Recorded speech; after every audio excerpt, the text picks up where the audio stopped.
বাড়ির যা সেলাইয়ের কাজ হবে সব রাহুলদা করতে চলেছে। আমার জীবনে ভাই প্রবলেমের কোনো শেষ নেই। একটা প্রবলেম কাটিয়ে উঠতে না উঠতে আমার সামনে খুব সুন্দরভাবে হাজির হয়ে যায় আরেকটা প্রবলেম। বিলেন ঠিক আছে, হ্যাঁ বিলেনের পাঠ করতেই পারবো এবার। আজকে 3 দিন পরে স্নান করেছে, আজকে ব্রাশ করেছে 3 দিন পরে। Hi guys, good morning. কেমন আছো তোমরা সবাই? আশা করছি ভালো আছো, আর আমি অনেক ভালো আছি। তো চলে এসেছি আবার একটা ইন্টারেস্টিং ব্লগ ভিডিওর সাথে। তো সকাল সকাল কিন্তু ঘুম দিয়ে উঠে বাড়ির থেকে বেরিয়ে পড়েছি। আর আজকে কিন্তু আমি একা বেরোইনি, আজকে কিন্তু বগল দাবা করে আমার বরকেও সাথে করে নিয়ে এসেছি। তো সবার ফার্স্ট কিন্তু এটিএম থেকে আমাকে কিছু টাকা তুলে দিল, কারণ আমার হাতে ক্যাশ একদমই ছিল না। আর আমাদের এখানে এমন অবস্থা, সব জায়গায় কিন্তু এখানটা এখনো অনলাইনের ব্যবস্থা হয়নি, যেরকম আমাদের বাড়ির সাথে সব জায়গায় অনলাইন হয়, বাট এখানটা হয় না, যার জন্য খানিকটা ক্যাশ আমি তুলে নিলাম আজকের জন্য আর কি। তো তারপরে আমার আর যে সমস্ত ব্যাংকের কাজ ছিল সেগুলো আমি একে একে করে মিটিয়ে নিচ্ছিলাম। আর তোমরা সবাই জানো যে ব্যাংকের কাজ কোনোদিনও ভাই একদিনে মিটবে বলে না। আর এটা হলো আমার নতুন ব্যাংকের বই। আমার ব্যাংকের অনেকটা প্রবলেম হচ্ছিল, সব প্রবলেমই আজকে সলভ করে ফেলেছি আমি ফাইনালি 2 দিন ঘুরে। আগের দিনও এসেছিলাম, কিছু প্রবলেম আগের দিনও সলভ করেছি আর আজকেও। আর তারপরেও কিন্তু আমার লাস্ট একটা কাজ ছিল, একটা স্ট্যাম্প দরকার ছিল, সেই জন্য কিন্তু আমি আরও একটা সাইডে একটা ছোট ব্যাংক আছে, মানে শাখা আছে, ওই শাখায় চলে এসেছিলাম, কারণ স্ট্যাম্পটা এখান থেকেই দেবে। আর সুমিত আমার সাথে করেই এসেছিল। আমাদের কিন্তু ব্যাংকের কাজ শেষ হয়ে গেছে, আর এখন তার জন্য আমরা দুজন বৃষ্টির মধ্যে ছাড়ে যাওয়া ব্যাংকে আবার না হয়নি এখনো শেষ, তাহলে এখনো কাজ আছে। যখন যাওয়ার প্ল্যান নিয়েছে এখনো অনেক কাজ আছে, তাহলে সেই কাজগুলো সাজা আর আজকে বৃষ্টির তো তারপরে কিন্তু আমরা ব্যাংকের থেকে বেরিয়ে যাই, কারণ ব্যাংকের ভেতরে ছিল অনেক পরিমাণে ভিড়। আর সুমিত ভাই সেই ছেলে না যে ব্যাংকের ভিড়ের মধ্যে লাইন দাঁড়িয়ে তারপরে নিজের কাজ করবে। আমার ব্যাংকের কাজ কিন্তু আমি সবটাই মিটিয়ে নিয়েছি, কারণ আমি 2 দিন এসে ঘুরেছি, 2 দিনের মধ্যে আমি কাজটা মেটালাম। তারপরে সুমিতকে এখানে টাটা বাই বাই করে আমি একা একাই ওদিকে চলে যাচ্ছিলাম। জিজ্ঞাসা করলো কোথায় যাচ্ছ, আমি বললাম আমারও কিছু পার্সোনাল কাজ থাকে, আমাকেও একটু স্পেস দাও। তার জন্য কিন্তু আমি স্পেস নিতে একা একা হেঁটে হেঁটে চলে যাচ্ছিলাম। কোন জায়গায় স্পেস আছে বিষ্ণুপুরে সেই খুঁজতে, অ্যাকচুয়ালি সেরকম কিছুই না। আমার ননদ এসেছিল বাজারে, আর আমার ননদ মামার এখানকার সবচেয়ে ভালো বন্ধু, যার জন্য ওর পেছন পেছন আমি কিন্তু চললাম ও কোথায় আছে সেটা খুঁজতে খুঁজতে খুঁজতে কিন্তু পেয়ে গেছি ম্যাডামকে। ম্যাডাম এখানে বসে ওয়েট করছিল আমার জন্য, কারণ আজকে আমরা দুজন মিলে কিছু জিনিস কিনবো। একটা দোকানে চলে এসেছি যেখান থেকে কিনা আমি সিটি গোল্ডের প্রত্যেকটা জিনিস নিই, আর এখানের কিন্তু জিনিসগুলো খুবই ভালো ছিল। এই দেখো, এটা কিন্তু সিটি গোল্ডের শাখা, কিন্তু একদম না সোনার ডিজাইন আর কালারও থাকে অনেক দিন। আমি নিজে ইউজ করেছি অনেকদিন আগে একটা, তো ওটা কিন্তু অনেক দিন কালার ছিল। তোমরা চাইলে এখান থেকে নিতে পারো। বিষ্ণুপুর বাজারের ভেতরে একটু আমার ননদ যেখানে দাঁড়িয়েছিল ওখানে একটু পজ করে দেখে নিও ওটা কোন মার্কেটে আছে, ওটা ঠিকানা তোমরা পেয়ে যাবে। তারপরে কিন্তু আমি শাখা পরে নিলাম এখান থেকে, আরো টুকটাক 2-1টা জিনিস এখান থেকে নিয়ে তারপরে কিন্তু আমরা এখানে বেরিয়ে যাই বাড়ি যাওয়ার জন্য। আর তার সাথে সাথে কিন্তু আমার শাশুড়ি মার জন্য একটা ওষুধ নিয়েছিলাম, আর আমার মামামের জন্য পাউডার। আর এখানে কিন্তু আমার ননদ চলে গেছে আমার জন্য হালকা একটু খাবার আনতে, কারণ আমার পেয়ে গেছিল প্রচন্ড খিদে। বাড়ি থেকে বেরিয়েছি 9:30টার সময়, আর এখন বেজে গেছে প্রায় 2টা। এই তুমি উৎপাত করতে আসবে। যাই হোক গাইস, ডিস্টার্ব করার জন্য অনেক লোক আমার আশেপাশে থাকে। তারপরে কিন্তু আস্তে আস্তে করে আমরা বাড়ির দিকে যাচ্ছিলাম, আর আমাদের বাগানের মধ্যে দিয়ে না, এটা তোমাদের বিষ্ণুপুরের রাস্তা, যেটা প্রচন্ড খারাপ অবস্থা এখন। ও বাবা, এটা সারা জীবন বড় হয়ে আবার এটা বিষ্ণুপুরের রাস্তা। ফাইনালি কিন্তু সমস্ত কাজ বাজ সেরে এখন কিন্তু পুরো ফ্রি, মানে এখন আর কোনো কাজ বাজ নেই। আর আফসোসের ব্যাপার, আমার কাজও শেষ হয়ে গেছে, আর আজকেই আমাকে বাড়ি যেতে হবে, মানে আর থাকাও যাবে না, ঘোরাও যাবে না। তো একে বললাম আমার সাথে যেতে, ও যাবে না, ও বাড়ি যাবে। তো আমাদের বিশ্ববিখ্যাত রাস্তা দিয়ে আস্তে আস্তে পদ দিয়ে এখন আমরা যাচ্ছি আমাদের খতরনাক বাড়ির দিকে। কারণ এই বৃষ্টির ওয়েদারে আমাদের বাড়ির উঠোনের যা অবস্থা থাকে, সেখানে মানে তোমার স্লিপ করতে তোমার খারাপ জায়গায়ও লাগবে না, তুমি ভালো জায়গায় সারাং করে স্লিপ হয়ে যেতে পারবে। এত সুন্দর আমাদের বাড়ির উঠোন গাইস, তেলে একদম ঝিকঝাক। চলো সেখানে যাই, যদি লিপি পড়ে তাহলে তোমাদের দেখাবো, আর যদি আমি পড়ি তাহলে সেটা দেখার ইচ্ছে না রাখাই ভালো। তো চলো যাই আমরা টুকুর করতে করতে বাড়ি। আর আজকে শাশুড়ি মা আজকে স্পেশাল দাওয়াত দিয়েছে, স্পেশাল রান্না বান্নাও হবে, সেগুলোও দেখাবো। তো চলো। বৃষ্টির ওয়েদার দেখো মা, হেভি লাগছে গো। এই ভিজবো, হ্যাঁ যদি সুমিত বাড়ি না থাকে সুন্দর শাড়ি পরে রিলস বানাবো বৃষ্টির মধ্যে। তুমি ক্যামেরা ধরে দিও, তুমি তো বানাও না, লজ্জা পাও। ওই যে হলো আমাদের বিশ্ববিখ্যাত বাড়ি, আর এই যে হলো সুন্দর একটা রাস্তা। এখান থেকে যদি বগর করতে করতে হাঁটি, কেন কইরা চিত হয়ে বসবো রাস্তায়। চলো বাড়ি গিয়ে তারপরে কথা হচ্ছে। বাড়িতে খাওয়া দাওয়া করে কিন্তু বাড়িতে চলে এসেছি, আর বাড়িতে এসেই আবার কিন্তু ব্যাগ ট্যাগ নিয়ে বেরিয়ে পড়েছি। কি হয়েছে মা? কি প্রবলেম?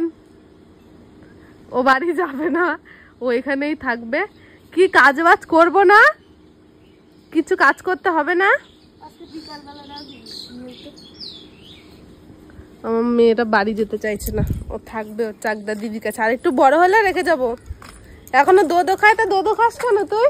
দোদো না খেলে তো রেখে যেতে পারতাম। তুই দোদো খাস কেন এখনো? খাবো না। না খেলে তাহলে চাকদা দিদির কাছে এসে থাকতে পারবো অনেক দিন। ছেড়ে দাও তাহলে। ও যাবে না, ওর দিদিও ওরা ছাড়বে না, সেরকম অবস্থা। জোর করেই নিয়ে যাওয়া হচ্ছে এক প্রকার। কারণ এখানে এসছি আমি আজকে 4 দিন হয়ে গেছে, আমারও অনেক ধরনের কাজ থাকে, সেগুলো ওদিকে পেন্ডিং পড়ে রয়েছে। আর আমরা না গেলে শর্ট ফিল্মের শ্যুটও স্টার্ট হবে না, বিকজ আমাদের ক্যামেরাম্যান তো এখানে। আর ক্যামেরাম্যান চুলে দেখো রামধনু তুলেছে। আরে গুতো, ক্যামেরাম্যানদের পর দিয়ে শর্ট ফিল্মে নেওয়া বন্ধ। এর যে অবস্থা করেছে। ভিলেন ঠিক আছে, হ্যাঁ ভিলেনের পার্ট করতেই পারবা এবার। ওই রকমই দেখাচ্ছে, ওনার বাড়ির লোকই মনে হচ্ছে তোমারে। তো যাই হোক এখন কিন্তু বেরোবো। ব্যাগ এত হইলো কি করে? হয়েছে ওরম হয়। এই কটাই তো আনছিলাম, গুছানো মনে হয় ভুল হয়েছে। এরম ভাবে নাচছো কেন? দেওয়া নাকি কি আছে? না মেয়ের জুতো প্যান্ট তোমার দেখো। বাহ অনেক বুদ্ধি তো তোমার। আর এ সারা রাস্তা হেলমেট পরে না, হেলমেট এরকম গাড়িতেই থাকে। আর আমার বাড়ির থেকে এইখান দিয়ে পড়ায় নিয়ে যাবে, সারা রাস্তা বলদের মতন পেছনে বইয়া হেলমেট পরা থাকবো। হ্যাঁ তুমি আজকে এটা পরবা, আমি পরতে পারবো না। দিদিকে মাম দিয়ে টাটা দিয়ে দাও।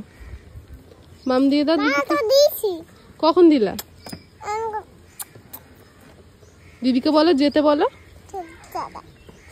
চলো বলে সিএলএতে যাবে। মামাকে মামি কান্নাকাটি করে ছাড়লো, টাটা বাই বাই করে। এখন আমরা যাচ্ছি আমার শ্বশুর বাড়ির দিকে। অ্যাকচুয়ালি ওই সামনে রাস্তা দিয়েই যাই, তো এখন ওখানে আমার শাশুড়ি মা আসবে। আমার ননকাকু ওদেরও টাটা বাই বাই করবে, তারপরে বেরিয়ে যাবো। যাওয়ার ইচ্ছা একদমই করছিল না,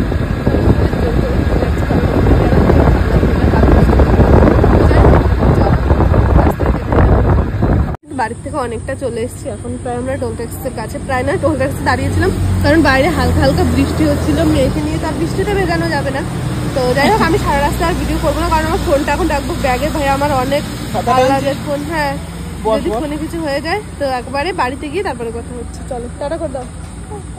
বলছিলাম যে তাড়াতাড়ি করে গাড়ি চালিয়ে আমরা চলে যাবো, মানে বৃষ্টি শুরু হওয়ার আগেই যাবে বাড়ি পৌঁছবে, সেরকম ভাবে প্ল্যান ছিল যাওয়ার। কিন্তু আজকে বলো না, তাই না বলো? আমরা আমাদের আগে বৃষ্টি চলে এসছে, আর এত জোর বৃষ্টি হচ্ছে যে এই অবস্থায় এখান থেকে বেরোনোও যাবে না। কারণ আমরা যেমন তেমন আমার বাচ্চাটা ভিজলে তো হবে না। দেখো কি পরিমাণে বৃষ্টি হচ্ছে। আজকে রাজ্যের মিটিং আছে, যার জন্য তাড়াতাড়ি করে গাড়ি দিয়ে আমরা বেরিয়েছি। এখন রাস্তায় দাঁড়িয়ে দাঁড়িয়ে দেখছি লোক যাচ্ছে। আজকে 4 টাকা কিনলে তো আর দাঁড়িয়ে থাকতে হতো না, এটা তোমার। তো যাই হোক এখন দাঁড়াবো, জানি না কতক্ষণ ধরে দাঁড়িয়ে থাকতে হবে, কারণ বৃষ্টির ভাব আমার খুব একটা ভালো মনে হচ্ছে না। তারপরে আকাশেও প্রচন্ড মেঘ এখনো রয়েছে, দেখি কখন বৃষ্টি কমে তারপরে বেরোবো এখান থেকে। ফাইনালি কিন্তু বাড়িতে চলে এসেছে। আর বাড়িতে এসে অদ্ভুত জিনিস দেখতে পাচ্ছি, সেটা হলো এইটা। এই লোকটা কি করছে? রাহুলদা কিন্তু হেভি সুন্দর সেলাই করে, যার এখানে নমুনা তোমরা দেখতে পাচ্ছ আর কি।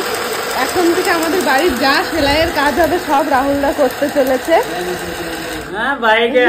ব্যাগান না করলে হবে না, সব যেই মানে যে কিছুই সিঁদুর ফটক সব রাহুলদারে দিয়ে সেলাই করাবো আজকে দিয়ে।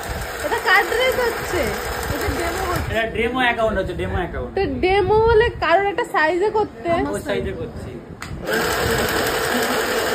এখানে একটা ডেমো চলছে, কারণ ডান্সের যে ড্রেসগুলো লাগবে সেগুলো বানানোর ইচ্ছে আছে।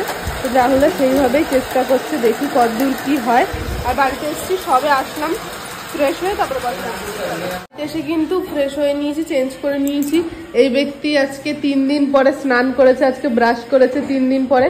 যাই করো না কেন, তুমি এই যে নাম পদবি নিয়েছো ছাপড়িকা, এই দেখা যাচ্ছে না কেন তোমার চুলের কালার? কেউ কি লক্ষ্য করনি তোমরা? সামনে পেছনে ঘুরে একটু দেখাও। লক্ষ্য করনি? রাহুলদা, রাহুলদা, ও রাহুলদা, ও রাহুলদা, তুমি কি লক্ষ্য করনি? কালার করেছে? হ্যাঁ, সারা মাথায়। আমি তো বললাম তো, কে চুলে আগুন দিল? পুরো ছাপড়ি না, পুরো একদম। কি বলবো, এর আর কিছু বলার নেই। সমাজের বাইরে, ওকে সমাজে ত্যাগ করলো তো যায় কেন? আর এদিকে কিন্তু আমার দিদি রান্না বান্না এখনো করে যাচ্ছে। বাড়ি এসে দেখলাম ডিম ভাজা হচ্ছে, আর ওদিকে সুমিতের জন্য ভাত করা হয়েছে। আর এখানে কিন্তু ঘ্যাট হয়েছে, এখানে মাছ ভাজা। ওয়াও, আর এখানে আছে খিচুড়ি, আমার ফেভারিট, বৃষ্টির দিনের ফেভারিট জিনিস একটা। এখানে আছে অনন্যার পোড়া পকোড়া, যেটা খেতেও ভয় লাগছে। তো যাই হোক, খাওয়া দাওয়া কমপ্লিট করে অনন্যার পোড়া পকোড়া খেতে ভয় লাগছে, কিন্তু খেয়ে নিয়েছি। হ্যাঁ, খেয়ে নিয়েছি, অলরেডি একটা খেয়ে নিয়েছি। কিন্তু আমি আর ভিডিও কন্টিনিউ করিনি, কারণ আজ ছিল আমাদের ডান্স ক্লাস। তো অনেক কষ্ট হয়ে গেছে সারা বিকেলটা ক্লাস করে, তো তার জন্য আমি আর সেভাবে ভিডিওটা করতে পারিনি। তো যাই হোক, এখনও অনেক রাত হয়ে গেছে, এখন আমার কাজেও বসতে হবে, কারণ কদিন ঠিকঠাক করে কাজ হয়নি। তো আজকের ভিডিওটা এই পর্যন্ত। ভিডিওটা ভালো লেগে থাকলে like, comment, share and subscribe. দেখা হচ্ছে নেক্সট ভিডিওতে। ততক্ষণ ভালো থেকো, সুস্থ থেকো, tata, bye, love you, take care and good night, tata.